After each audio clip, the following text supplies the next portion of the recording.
What is going on, guys? James Blue at Tech coming here. Now I want to talk about the Samsung Galaxy Fold and how Samsung recently put the Fold on hold.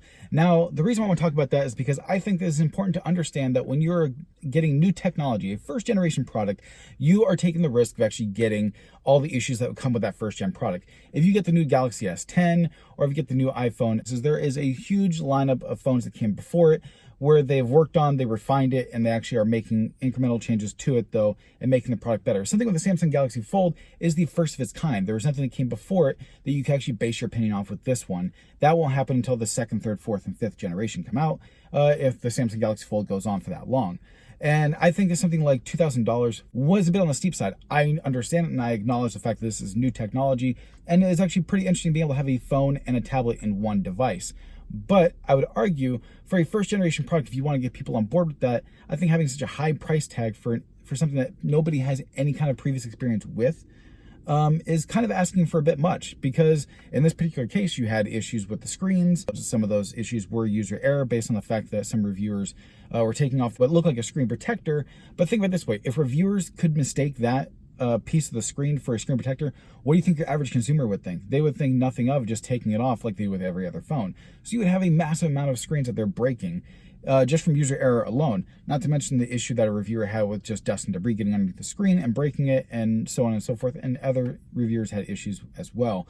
Not to mention the minor little kinks and bugs that need to be worked out with the Galaxy Fold and a first generation product.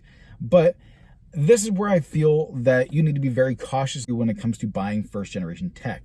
Because even from a company like Samsung, they can make mistakes. This isn't a small two-person team that got this device made on Kickstarter. This is a huge company that has a long history of making great devices. Now, granted, this is a first product and this is actually a new type of tech. This isn't just a bigger screen or anything else like that. It is just this is a device that actually completely folds. How are cases going to work on this thing? There are some I believe there is a case out there I've seen, but it provides next to no protection on it. And if you're a clumsy person, the Galaxy Fold is going to be a horrible device for you.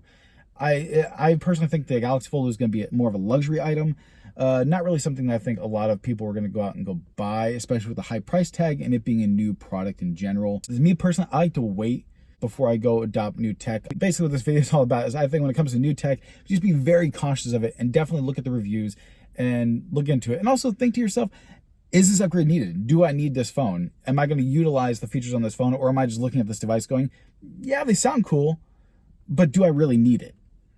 Don't get me wrong, I've been guilty of that. I've been guilty of that as well, looking like, oh, that's really awesome. I love what this phone could do, or I love what this other piece of tech could do. But I never end up utilizing the feature that really compelled me to buy the product in the first place. But anyway, let me know what you guys think in the comment section below. As always, like, share, and subscribe. I'll catch you guys next time.